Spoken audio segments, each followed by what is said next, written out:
ভাবছি বিয়েটা এবার করেই ফেলি, আমারও বাবু সোনা হবে। ধুর, এই সিঙ্গেল জীবন কাটাতে কাটাতে আমার এই সুন্দর জীবনে কালো ছায়া পড়ে গেছে। আর তার থেকেও বড় কথা, আমার মতো এত ভালো মেয়ে কেউ কোথাও পাবে না। আমার মতো রূপে লক্ষ্মী আর গুণে সরস্বতী মেয়ে এই পৃথিবীতে দূরবীন দিয়ে খুঁজলেও কেউ পাবে না। আমার মতো মাল্টি ট্যালেন্টেড মেয়েকে পেতে হলে মন্দিরে 10টা নারকেল ভাঙলেও কিচ্ছু হবে না। আমি যেমন বাসন মাজতে পারি, তেমন রান্নাও করতে পারি, ঘরও গোছাতে পারি, কাপড়ও কাচতে পারি। মাঝে মাঝে তো আমি ভাবি আমার এত ট্যালেন্ট রাখবো কোথায়। এই ভেবে ভেবে তো আমার রাতে ঘুমও আসে না। বিয়ের পর বাসন মাজা, রান্না করা, বরকে খাইয়ে দেওয়া সব করব।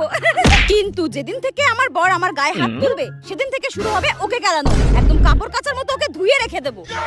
ভাবছি বিয়েটা পালিয়ে মন্দিরে করব, নাকি বাবার টাকা ধ্বংস করে 7 গ্রামের লোককে ডেকে গান্ডে পিণ্ডে গিলিয়ে অনুষ্ঠান করে করব। যা হবে হবে, আমার তো বিয়ে করা নিয়ে কথা।